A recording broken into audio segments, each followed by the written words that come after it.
지금 바로 도전해 보시기 바랍니다.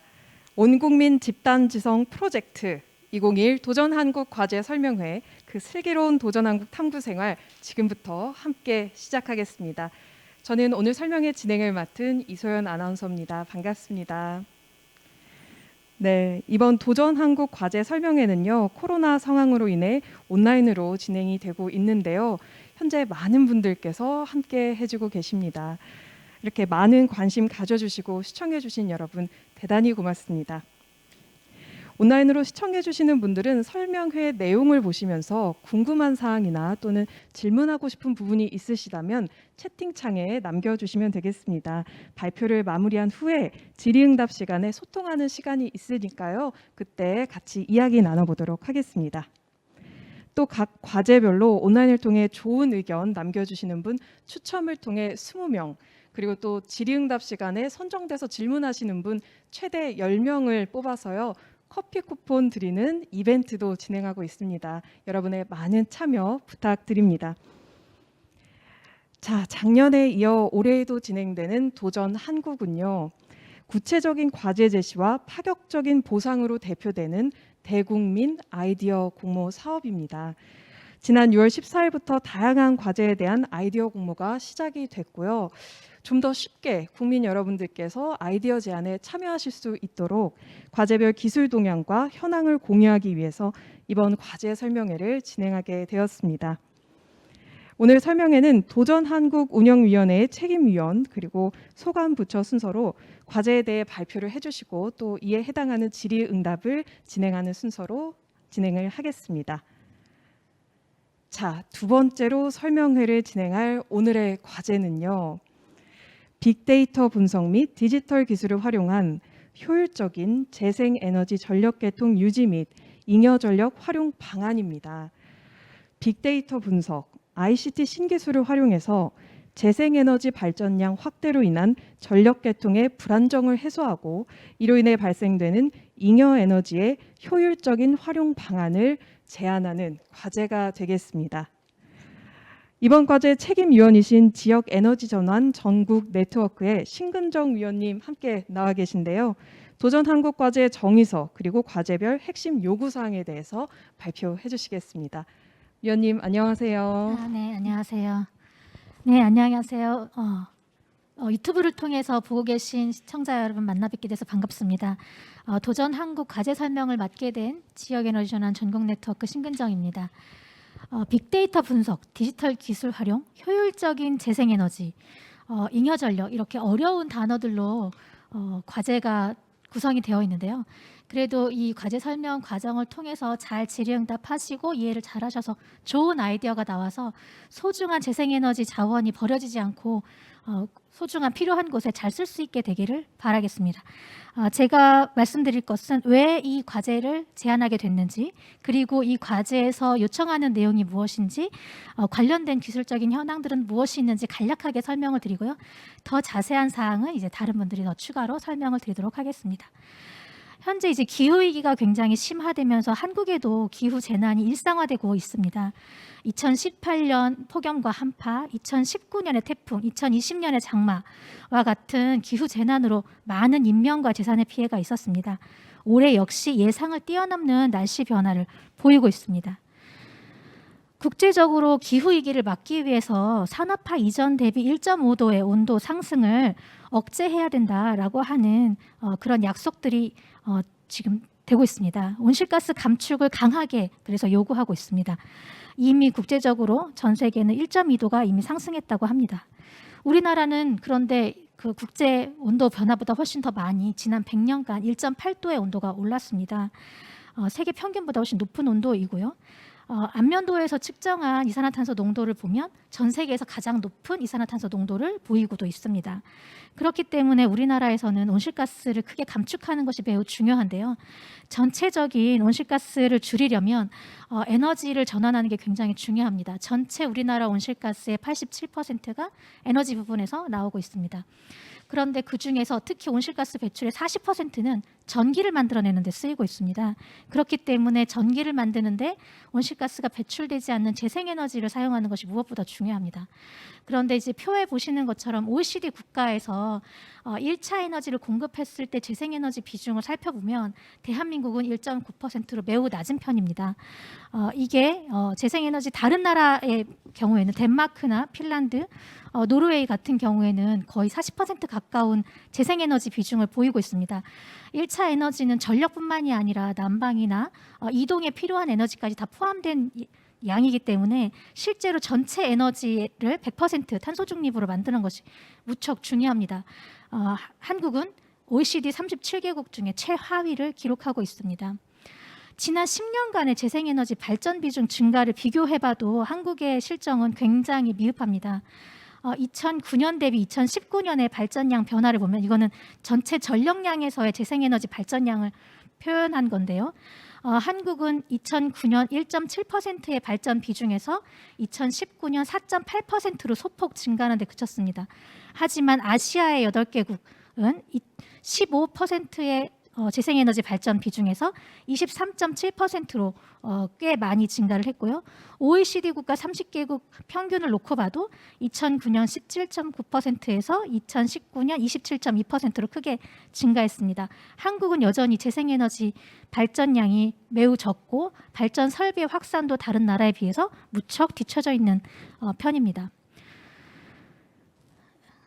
그런데 그럼에도 불구하고 지금 제주도라든지 전라도 신안이라든지 일부 지역의 재생에너지 설비가 몰려 있습니다. 제주도에는 풍력 발전 비중이 좀 더 높은 편이고 신안처럼 대규모 염전을 활용한 대규모 태양광 발전들이 늘어나고 있습니다. 우리나라의 전체적인 발전 비중은 낮은 편이지만 226개 시군별로 다 쪼개보면 어떤 지역 같은 경우는 60% 넘는 재생에너지 발전 비중을 가지고 있는 경우들도 있습니다. 이런 경우에 이제 전력을 이동하고 옮기고 하는 변전과 송전의 과정에 굉장히 큰 무리를 일으키면서 실제로 재생에너지 발전 설비를 출력 제한하는 경우들이 늘어나고 있습니다. 연도별로 제주도의 풍력 발전 제어 추이를 보자면 2015년에 출력 제어가 발생하기 시작해서 그 양은 해마다 크게 늘어나고 있습니다. 2015년에 152메가와트 시의 출력 제한이 있었고 그것이 크게 늘어서 2020년이 되었을 때 이미 13,166메가와트 시의 출력 제한량을 보였습니다. 전체 발전 비중에서 3%를 차지하고 있습니다. 우리나라가 온실가스를 감축하기 위해서 재생에너지 설비를 현재 늘리고 있는 중이고 풍력이나 태양광 같은 재생에너지 발전 자원들은 실제 온실가스를 배출하지 않는 자원이기 때문에 굉장히 소중합니다. 그런데 이것을 만약에 우리가 버려지지 않고 이렇게 출력 제한하지 않고 그 전력을 다 이용을 했더라면 이산화탄소 양으로 따지면 이미 2020년 한 해 동안 5,829톤의 이산화탄소를 감축할 수 있었고 석유의 양으로 환산하자면 2,804톤의 석유 환산톤의 에너지를 사용하지 못하게 된 상황입니다. 만약에 2015년부터 2020년까지의 상황을 다 따져보자면 5,424톤의 석유 환산톤 그리고 이산화탄소 양으로 따지면 11,277톤의 이산화탄소를 그대로 내보내게 됐습니다. 이걸 사용하지 못하면서요. 이런 비중의 차이는 점점 더 커질 예정이고 재생에너지 간헐성 때문에 2035년이 되면 그건 더 큰 폭으로 증가하게 됩니다.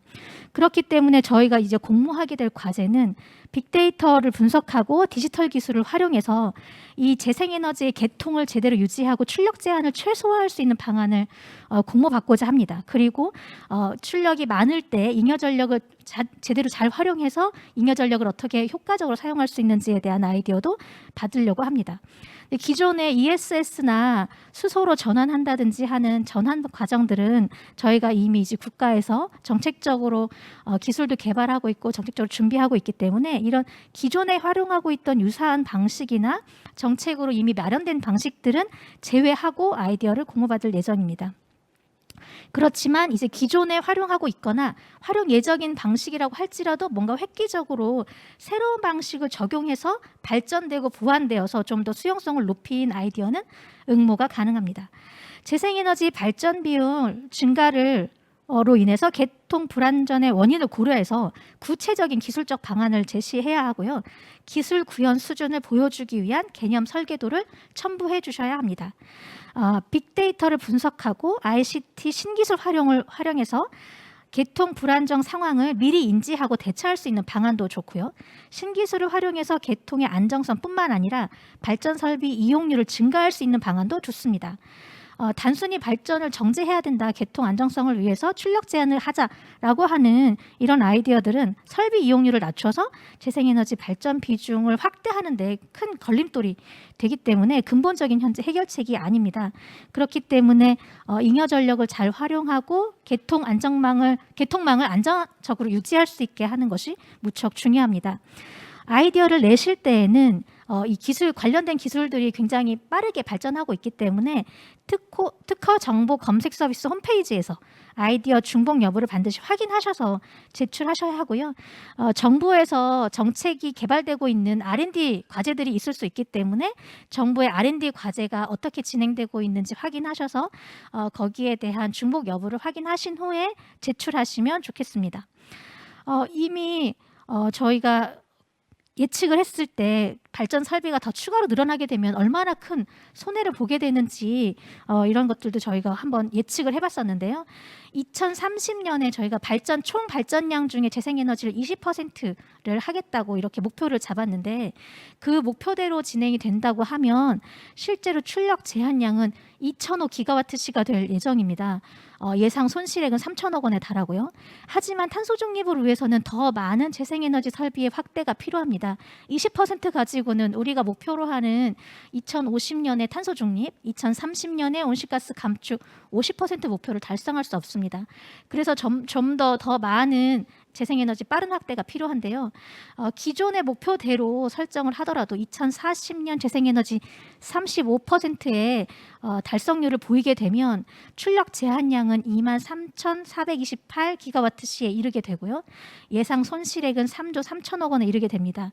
그런데 이것을 또 다른 측면으로 바라봐서 만약에 이것이 석유를 대체하는 효과로 따져서 없어지는 에너지로 생각한다면 499만 톤의 석유 한산톤의 에너지 양을 버리게 되는 거고 이산화탄소 양으로 따지면 무려 1,000만 톤에 가까운 1,000만 톤이 넘는 이산화탄소를 이걸 사용하지 못함으로써 오히려 더 배출하게 되는 이런 결과를 가져오게 됩니다.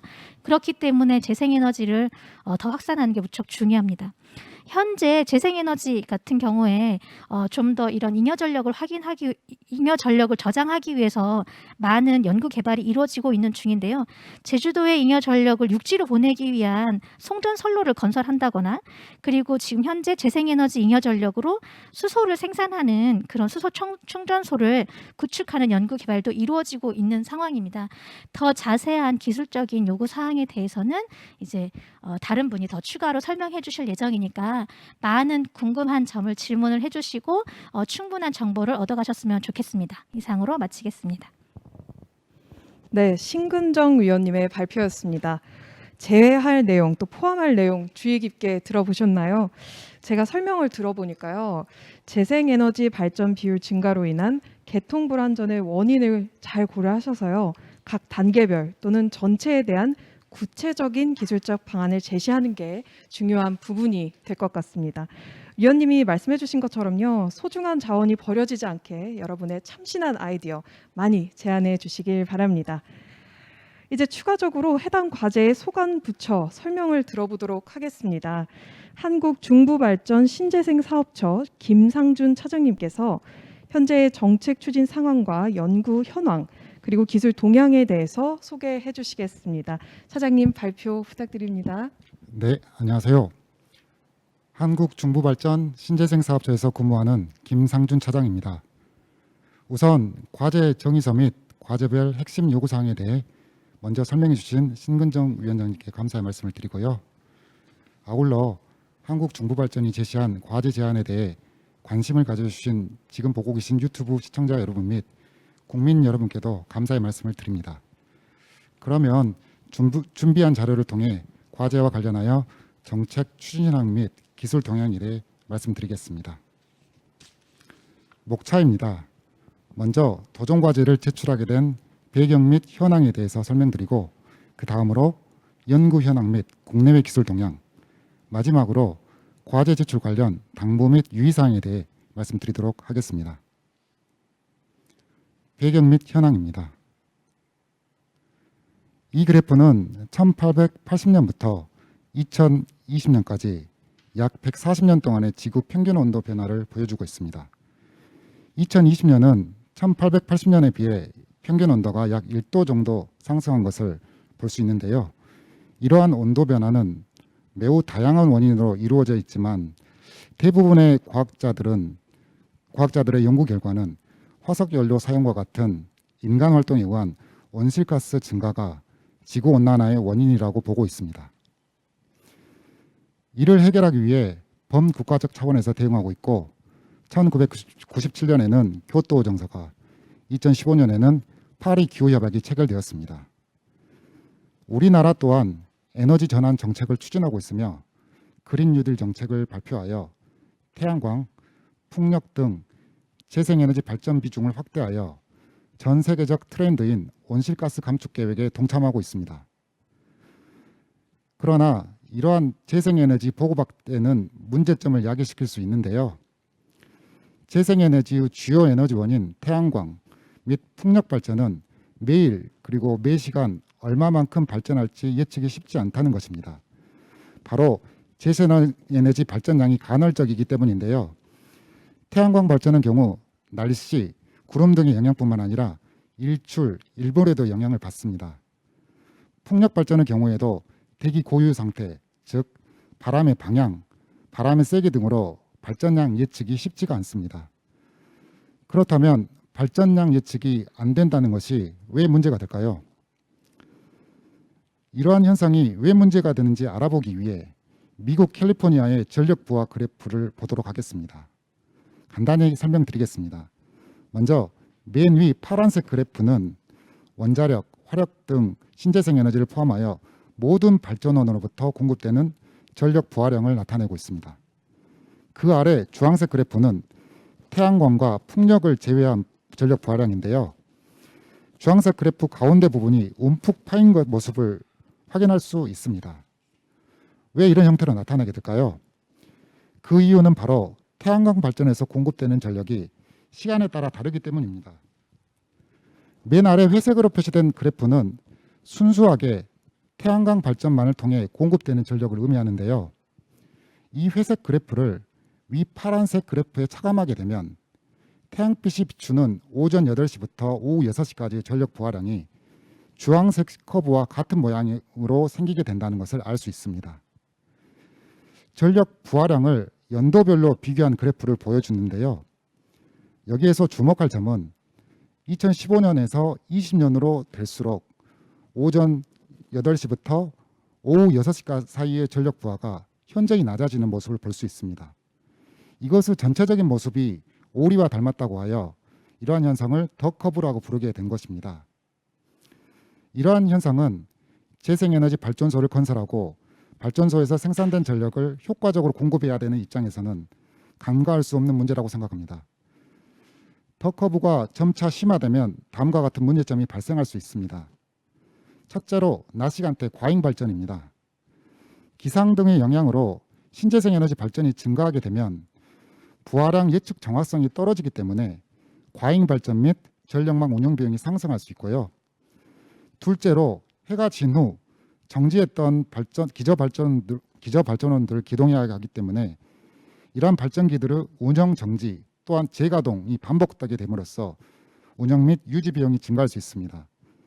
셋째로 미국 전력청에서 발표한 바인데요. 더 커브 현상이 심화되면 블랙아웃과 같은 상황에 취약하다고 말하고 있습니다.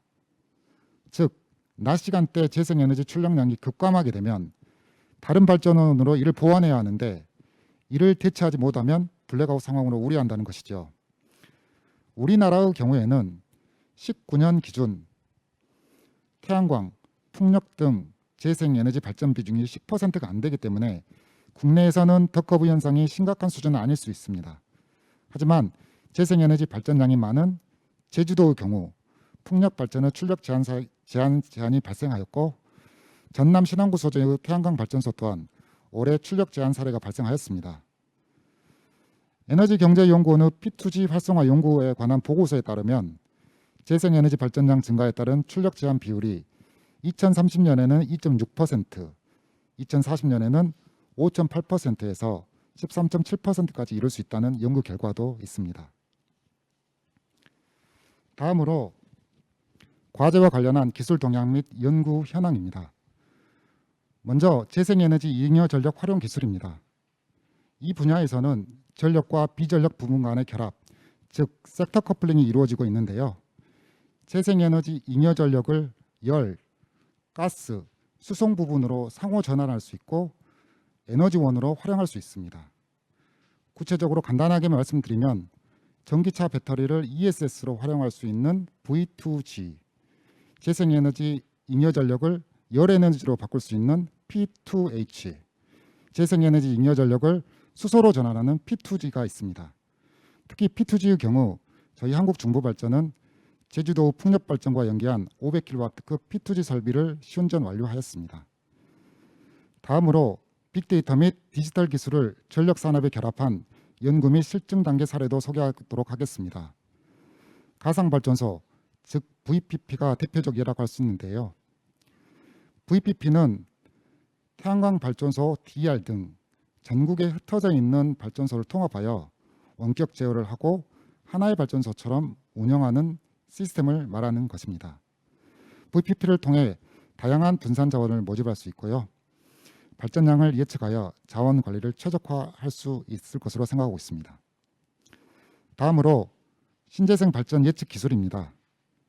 센서, 카메라를 통해 기상 데이터를 먼저 수집을 해서 수집된 기상기후 데이터를 빅데이터와 접목하여 신재생 발전량을 예측하게 됩니다. 최근에는 20MW 초과된 태양광 및 풍력 발전의 경우 예측 오차율이 8% 이하일 경우 정상금을 지급받는 것으로 알고 있고요. 국내외로 예측 시스템을 고도화시키는 연구가 활발하게 진행되고 있습니다. 이를 통해 예측 오차율을 감소시키고 있고 또한 예측 기간 또한 연장하고 있습니다. 다음으로 빅데이터 및 디지털 기술을 활용하여 전력 산업과 결합하는 추가 사례로는 수요 반응, 즉 DR을 들 수 있습니다. 기존에는 대규모 전력을 사용하는 산업체를 중심으로 사용이 되었지만 최근에는 집안의 스마트 가전을 활용하여 오토 DR이라고 불리는데요. 이 부분까지 점차 확대되고 있습니다. 또한 독일의 경우는 가정용 태양광과 ESS를 결합하여 생산된 전력을 클라우드 기반의 가상 계정에 적립하고 소비자가 원할 때 공간 제약 없이 사용하는 시스템을 구축을 하였습니다. 신재생 에너지 확대, 고객 니즈 변화에 대응하기 위해 4차 산업 기술을 활용하고 있으며 전력 시장 변화는 더욱더 가속화되어 가고 있습니다. 그래서 여러 가지 기술이 활용되고 있는데 AI, IoT, 클라우드 등 4차 산업 기술이 진보하고 융합하여 발전, 송배전, 그리고 고객에게까지 가치사슬 전 분야로 확장되고 있습니다. 추가로 주요구구 신재생 에너지로 인한 전력계통 변동성 대응 동향에 대해서 설명드리도록 하겠습니다. 독일은 인접국가의 전력망을 확대하고 있고 이를 통해 날씨 예보 모델을 적용하는 등 신재생 예측 시스템을 향상시키고 있습니다. 그래서 예측 오차를 4%까지 낮추었고 덴마크의 경우에는 독일과 동일하게 전력망을 확충하여 신재생 에너지 예측 시스템의 열병합 발전을 재생에너지와 연계 운전하여 풍력 발전의 변동성에 대응하고 있습니다. 또한 미국 캘리포니아는 가스 화력 발전을 통해 전력 계통의 유연성을 확대하고 ESS 설치 의무화 제도를 도입을 하였습니다. 다음으로 저희 한국중부발전에서 본 과제와 관련하여 다양한 기술 연구를 하고 있는데 간략히 소개드리도록 하겠습니다. 먼저 파워투가스, 즉 P2G 기술입니다. 2017년부터 제주도에 위치한 상명통적발전소의 남는 잉여 전력을 활용하여 500kW급 수소 변환 시스템 시운전을 완료하였고 추가로 2MW급 대용량 태양광 P2G 설비와 3MW급 풍량 P2G 연구 과제가 진행 중에 있습니다. 다음으로 폐자원을 이용한 레독스 흐름전지인데요. 화력발전소에서는 탈질 설비라는 설비가 있는데 이 설비에 촉매가 사용됩니다. 그 폐촉매를 이용하여 폐촉매에서 추출한 바다뮴을 이용하여 2차 전지를 만들고 이를 ESS 시스템과 결합하기 위한 연구가 진행 중입니다. 또한 VPP입니다. 저희 한국중부발전 또한 소규모 중개사업을 등록하였고 서버 구축을 통한 관제센터 설립을 추진하고 있으며 조만간 KVPP가 가시적으로 운영할 수 있을 것으로 기대하고 있습니다. 다음으로 과제 제출 관련 당부 및 유의사항입니다. 앞서 위원장님께서 간단히 설명해 주셨지만 다시 한번 언급드리도록 하겠습니다. 먼저 과제명은 빅데이터 분석 및 디지털 기술 활용을 통한 재생에너지 전력계통 유지 및 잉여 전력 활용 방안입니다. 공모 목적은 재생에너지 발전량 확대로 인한 전력계통 불안정을 해소하고 잉여에너지 활용 방안 등 국민의 창의적인 아이디어를 발굴하기 위해서입니다. 공모 과제에 포함될 내용은 빅데이터 분석 및 디지털 기술 활용이 포함되어야 하며 전력계통 불안정 상황에 대한 대처 방안 및 신기술을 이용하여 재생에너지 발전 설비 이용률을 향상시키는 방안이 있어야 됩니다. 기술 구현 수준을 보여주기 위한 개념 설계도를 포함하여 주시길 바랍니다. 다음으로 공모과제 제외 내용입니다. ESS 및 P2G 방식과 같은 기존 잉여전력 활용 방안은 제외하여 주시되 다만 기존 방안의 신뢰성 향상을 위해 보다 발전시킨 방안은 응모가 가능합니다. 이에 국민 여러분의 획기적인 아이디어를 부탁드리겠습니다. 감사합니다. 네, 발표 고맙습니다. 국내외 기술 동향 및 연구 현황에 대해서 잘 설명해 주셨습니다. 이 소중한 잉여 전력 어떻게 하면 효율적으로 사용할 수 있을지 국민 여러분들의 지혜와 경험을 공유해 주시기 바랍니다. 발표 고맙습니다. 자, 이제 소통하는 시간을 가져보겠습니다. 이번 과제 발표 내용에 대한 질의 및 답변 순서가 되겠는데요. 저희가 사전에 온라인을 통해 질문을 몇 가지 받아봤습니다. 그 사전 질문에 대해서 먼저 소개를 해드리고요. 그 후에 온라인 질의에 대한 추가 답변 드리도록 하겠습니다. 자, 첫 번째 사전 질문입니다. P2G 설비의 미흡한 부분 등 보완해야 할 부분이 있을까요? 이 질문에 대해서는 김상준 차장님께서 답변해 주시면 좋을 것 같습니다. 네, 알겠습니다. 현재 국내 P2G 설비는 연구 단계입니다. 그래서 이 연구의 목표는 P2G 설비의 안정적인 운전뿐만 아니라 수입에 의존하는 주요 부품들을 국산화하여 수소 생산 단가를 낮추는 것도 하나의 목표입니다. P2G 설비를 구성하는 주요 부품들이 대부분 고가입니다. 그리고 해외에 의존해야 되는 상황이기도 하고요. 하지만 이 부분도 기술 개발을 통해 국산화가 되고 있으며 조만간 상용화가 될 것으로 생각을 하고 있습니다. 연구 중인 P2G 설비는 소용량이라는 것도 하나의 문제가 될 수 있는데요. 아쉬운 점인데요. 재생에너지 변동성에 의한 계통 불안정을 해소하기에는 부족한 측면이 조금은 있습니다. 그래서 향후 대용량 P2G 기술 개발이 된다면 계통 안정성에 기여를 하고 있고요. 국내에서도 저희 한국중부발전을 포함하여 다양한 기업에서 대용량 P2G를 개발하고 있습니다. 감사합니다. 네, 이러한 개발들이 이루어지고 있었군요. 답변 고맙습니다. 두 번째 사전 질문 소개해 드리겠습니다. VPP는 소규모 발전 단지를 그냥 합쳐놓은 것 아닌가요? 전력 계통에 미치는 영향도 궁금합니다.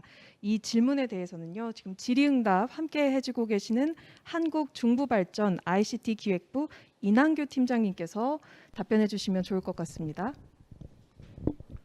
네, 두 가지 질문을 하신 것 같아요. VPP라는 것이 무엇이냐, 그리고 그 VPP가 그 전력 계통에 어떤 영향을 미치느냐, 이 두 가지 질문인 것 같은데요. 좀 전에 그 김상준 차장님이 설명하신 것처럼 이 VPP라는 것은 다양한 분산 자원을 그 가상화해서 하나의 물리적인 그 발전소처럼 운영하고 통제하겠다는 얘기입니다. 그러면 이 다양한 분산 자원이라는 것은 무엇이냐면 풍력이나 아니면 태양광 같은 굉장히 변동성이 큰 그 에너지원을 그 보조하고 그 안정적으로 전력을 갖다가 생산하고 송출하기 위해서 그 보조적인 자원이 존재를 하는데요. 앞에서 계속 ESS나 P2G 같은 잉여 전력이나 과부족한 그런 그 전력이 계약된 전력을 정확하게 생산을 못하거나 아니면 과잉됐을 때 그런 자원들을 통제하고 관리하고 그런 모든 시스템을 VPP라고 얘기를 합니다.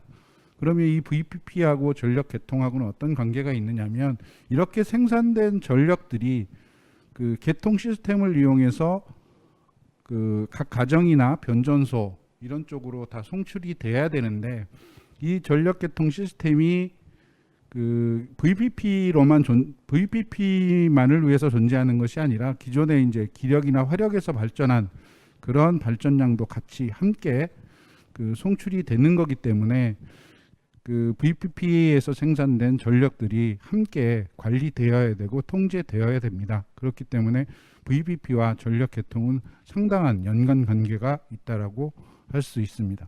그러니까 한마디로 하나의 발전소처럼 운영하는 통합 관리 시스템이라고 답변해 주신 것 같습니다. 이남규 팀장님 답변 고맙습니다. 마지막 사전 질문에 관해서 답변 들어보겠습니다. 이런 질문을 올려주셨었네요.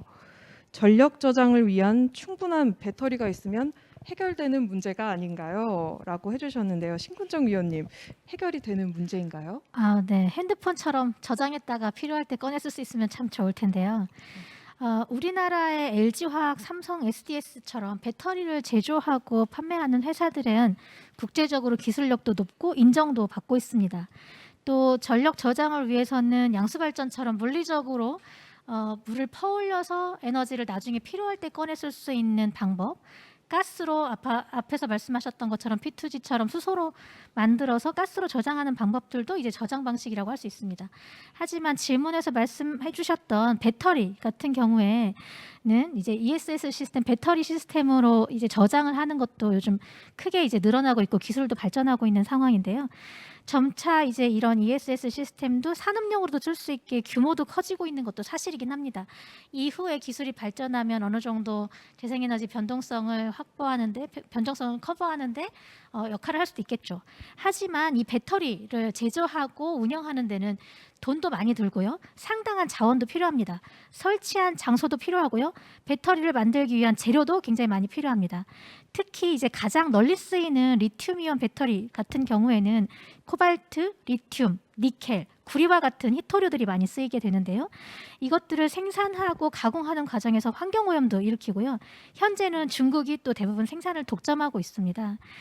채굴하고 가공하는 과정에서 환경오염이 일어나기 때문에 미국이나 유럽에서는 이미 채굴과 가공을 중단하기도 했었습니다. 지난번에 엠네스티 같은 경우에는 몇 년 전에 코발트와 리튬을 생산해서 수출했던 콩고에서 인권 유린이 일어났다는 보고서도 발표한 바가 있습니다. 현재의 리튬의 생산량은 충분히 전기차에 사용될 배터리조차 충분히 생산할 수 있을지 의문이 좀 제기되고 있고 국제적으로도 이 생산 통제에 대해서 굉장히 민감하게 주목하고 있습니다. 그렇기 때문에 배터리에만 재생에너지 가능성을 전부 다 의존하는 것은 경제적으로도 비효율적이고 자원적으로도 비효율적이고 환경적으로도 사실 좋은 방법은 아니라고 할 수 있겠습니다. 이게 비용과 기술적인 보완이 필요하겠네요. 네, 답변 고맙습니다. 이제 사전 질문에 대한 답변은 이 정도로 마무리하고요. 현재 온라인을 통해 많은 분들이 질문을 올려주시고 계십니다. 의견들도 올려주고 계시고요. 그중에서 몇 가지 저희가 골라서 답변을 드려보도록 하겠습니다. 재생에너지 비율이 50%가 넘는 나라들은 현재 어떤 식으로 전력 개통을 유지하고 잉여 전력을 활용하고 있나요? 이 질문에 대해서 김상준 차장님 어떻게 생각하십니까? 네. 유럽에는 재생에너지 비율이 뭐 100%인 나라도 있고요. 50%에 육박 또는 50% 초과하는 나라들도 많이 있는 것으로 알고 있습니다. 아이슬란드도 될 수도 있겠고요. 그다음에 덴마크 등도 있습니다. 예를 덴마크로 한번 들어보겠습니다. 덴마크 경우에는 2018년에 그 생산 전력의 60%를 재생에너지로 생산하고 있습니다. 그래서 재생에너지 목표량을 잘 달성하고 있는 국가 중 하나인데요. 덴마크의 풍력 비중이 약 40%로 1위입니다. 그 다음에 이제 바이오매스, 그다음에 태양열 발전 등이 있는데요. 이런 덴마크뿐만 아니라 유럽 대부분의 나라 또한 재생에너지 발전에 관심이 높습니다. 그리고 이러한 국가들 대부분이 재생에너지 잉여 전력 활용 및 간헐성을 해결하고자 주변 인접국과 전력망을 연계하고 있습니다. 대규모 전력망이 형성되면 아무래도 가능성을 극복하기 쉽기 때문입니다. 또한 이들 국가들은 수소 프로젝트를 시행하고 있고 분산 재생에너지 통합 관리를 통해 연구, 예측 시스템 개발에 힘쓰고 있습니다. 다른 예로 독일의 경우를 예를 들어보면 전력 수급 안정을 위해 P2G를 활용하여서 재생에너지 잉여 전력을 수소로 바꿔서 재생에너지 수급 불안정을 해결할 계획이 있고요. 일례로 독일의 한 전기회사는 2메가와트급 풍력발전 P2G 설비 플랜트를 구축하였고, 우리가 잘 아는 독일의 대표적인 자동차 제조사 아우디도 6메가와트급 P2G 설비를 운영 중에 있습니다. 네, 감사합니다. 네, 고맙습니다. 유럽에는 재생에너지 비율이 100%가 되는 국가도 있군요. 해외 사례를 참고해서 아이디어를 제안해 보시는 것도 좋을 것 같습니다. 자, 두 번째 온라인 질문 한번 알아볼까요? 빅데이터와 AI, 디지털 기술을 재생에너지 분야에서 어떻게 활용할 수 있을까요? 이난규 팀장님, 어떻게 활용할 수 있을까요? 크게 두 가지 분야라고 말씀드릴 수가 있을 것 같아요. 하나는 그 발전량을 예측하는 분야고요. 다른 한 분야는 발전량을 제어하는 분야라고 볼 수가 있는데요. 크게 이제 두 가지 분야 중에 이제 예측을 보게 되면 그 변동성이 큰 태양이나 아니면 풍력 에너지원을 예측한다라는 건 쉽지는 않지만, 그걸 예측을 하기 위해서는 기상 기후의 정형 비정형 데이터가 상당히 많습니다. 그리고 그 데이터하고 그리고 설비, 태양광이나 아니면 신재생 설비들이 상당히 많아요. 인버터라든지 태양광 모듈이라든지 그들이 가지고 있는 용량, 이런 것들을 다 합산을 해서 지금까지 어떤 설비가 어떤 문제를 일으키고 어떤 정비를 일으켰는지, 이런 이벤트 데이터와 그 기상 기후 데이터를 융복합하면 시계일 데이터를 한 번에 이렇게 한눈에 볼 수가 있습니다. 그래서 그 데이터를 이용해서 발전량을 힘들지만 그래도 예측은 할 수가 있는 상황이 현재까지는 되어 있고요. 그 다음에 이제 제어라는 분야인데, 이 제어라는 거는 VPP 자원들이 태양광이나 아니면 그 풍력 데이터들이 변동성이 되게 무척 크기 때문에 그 과잉 생산되거나 아니면 전혀 생산이 안 되는 부분들을 그 보완하기 위해서 ESG나 P2G를 실시간으로 방전하거나 충전하거나 그런 것들을 갖다가 실시간적으로 탄력적으로 대응을 해야 됩니다.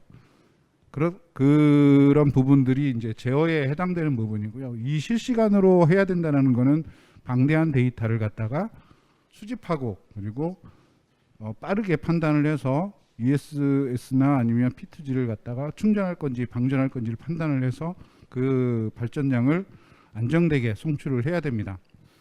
그리고 거기에서 또 하나 이제 저희가 간과하면 안 되는 것들이 전력 생산이라는 게 이제 국가 기반 시설이기 때문에 이런 시설들에 대한 보안이 상당히 중요합니다. 그래서 저희가 차를 타고 지나가면서 보는 그런 태양광 모듈들이 그냥 그 눈에 보기 좋고 예쁜 게 아니라 그것도 국가 시설이라는 거 생각을 하시고 보안에 굉장히 많은 신경을 써야 된다는 부분이 한 부분이 있겠고요.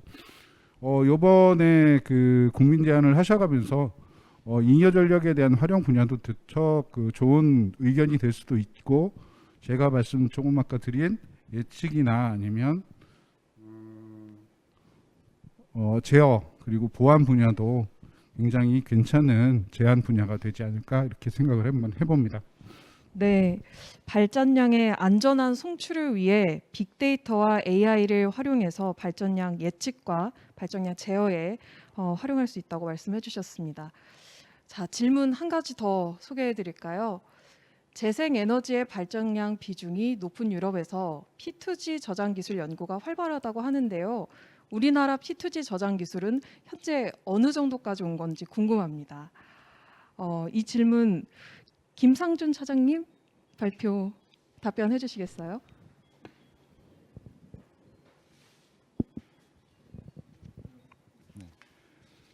네, 발표드리겠습니다. 저희 한국중부발전에서 지금 현재 실증하고 있는 설비는 그 제주도에 위치한 상명풍력 발전소입니다. 상명풍력 발전소 내에서 500kW급 P2G 설비를 지금 실증 연구 단계입니다. 하지만 지금 저희가 현재 추진하고 있는데요. 3메가와트급 P2G 시스템도 저희가 지금 실증을 하고 있고 2메가와트급도 태양광과 또 풍력 각각으로 연결을 해서 실증을 하고 있습니다. 네. 네, 답변 고맙습니다. 혹시 질문 한 가지 더 소개할 수 있는 시간이 될까요? 네. 이런 질문도 올려주셨습니다. 개인 가정 ESS 시스템 도입이 클라우드 전력망의 근간이 되지는 않을까요? 이 질문에 대해서는 이난규 팀장님 답변 가능하실까요? 그 개인 가정에 ESS 시스템을 도입한다라는 생각은 상당히 유연한 생각인 것 같기는 하지만 제가 생각하는 ESS는 그렇게 안전한 물건이 아닙니다. 집안에 갖다 놓고 저희가 활용할 수 있는, 그러니까 아까 그 의원님도 말씀하셨지만 그 배터리라는 게 저희가 생각하는 그 배터리가 아니라 굉장히 위험한 물건이기 때문에 그건 개인 가정에다 놓고 쓰실 생각은 안 하셨으면 저는 좋겠다라고 생각을 합니다.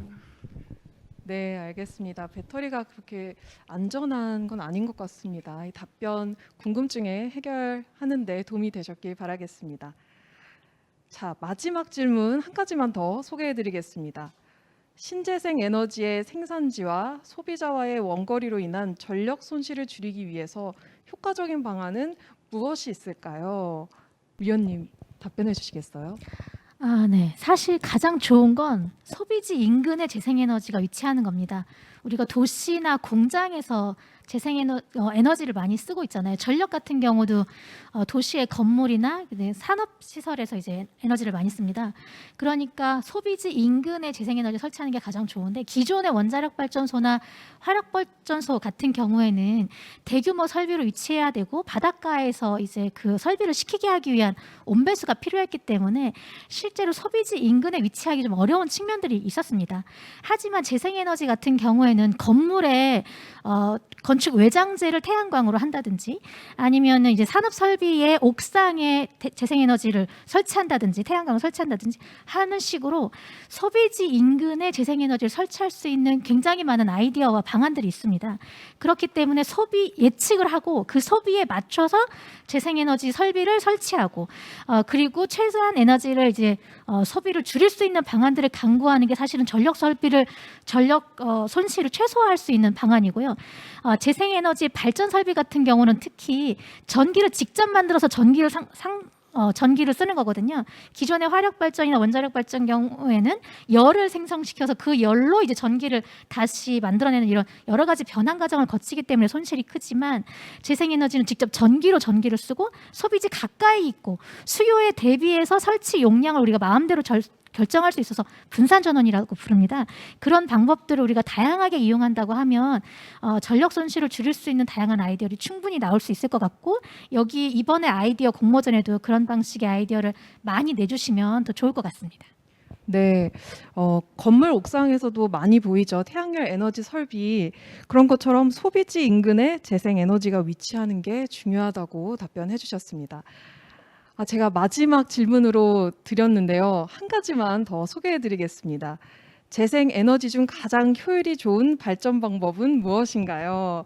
위원장님께 질문 드리겠습니다. 네. 저희 우리나라에서 재생에너지라고 이야기할 때는 태양광, 태양열, 지열, 풍력, 수력, 바이오매스나 바이오가스와 같은 바이오 설비들까지 여러 가지를 이제 규정하고 있습니다. 그 중에 전기를 생산하는 발전 설비가 태양광, 풍력, 수력, 바이오매스 발전소, 바이오가스 발전소들을 들 수 있는데요. 실제로 풍력이나 태양광 같은 경우에는 바람과 햇빛을 이용하기 때문에 날씨의 영향을 많이 받아서 이제 간헐적으로 발전하니까 효율이 떨어진다고 이야기합니다.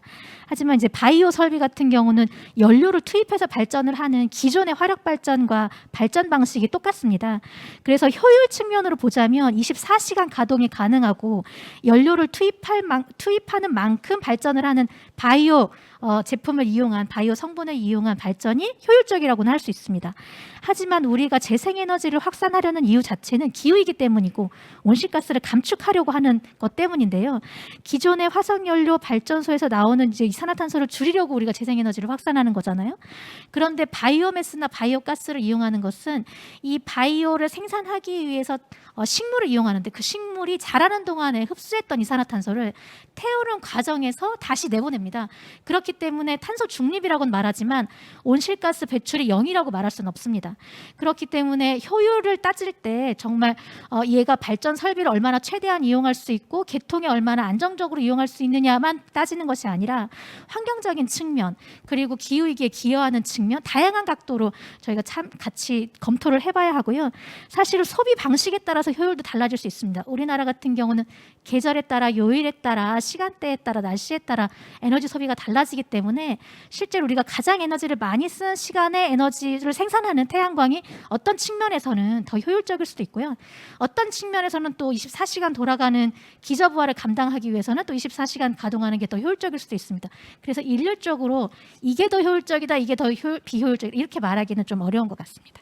네, 24시간 돌아가는 걸 고려한다면 바이오 성분을 이용한 발전이라고 꼽을 수 있겠지만 또 온실가스 감축이나 이산화탄소 감축 이런 환경적인 측면을 고려한다면 간헐적이긴 하지만 태양열 또는 풍력 이런 발전이 효율적일 수도 있다는 답변 해주셨습니다.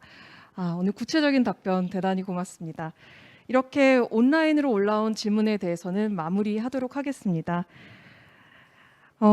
우리나라를 포함해 많은 나라들이 탄소 중립을 선언했고요. 이로 인해 재생에너지 비중이 확대가 되면서 전력 계통을 유연하게 유지하고 운영해야 하는 목표도 생겼습니다. 국민 여러분들의 의견을 통해 실현 가능한 방안들 많이 공유해 주시기 바랍니다. 오늘 이렇게 두 번째 과제에 대한 발표와 온라인 질의 응답 시간까지 가져봤습니다. 빅데이터 분석 및 디지털 기술을 활용한 효율적인 재생에너지 전력 계통 유지 및 잉여 전력 활용 방안에 대한 발표해 주신 세 분 대단히 고맙습니다. 오늘 나눈 내용들은요. 도전한국 홈페이지에서 다시 시청하실 수 있습니다. 검색창에 도전.한국이라고 검색하시면요. 바로 웹사이트로 이어지니까요. 오늘 나눈 이야기들 다시 보고 싶으시거나 또는 지인분들과 나누고 싶으시다면 사이트 많은 방문 부탁드리겠습니다. 저희는 그럼 여기서 두 번째 과제에 대한 발표를 마치도록 하고요. 세 번째 과제로 다시 찾아뵙도록 하겠습니다. 함께해 주신 여러분 대단히 고맙습니다. 감사합니다.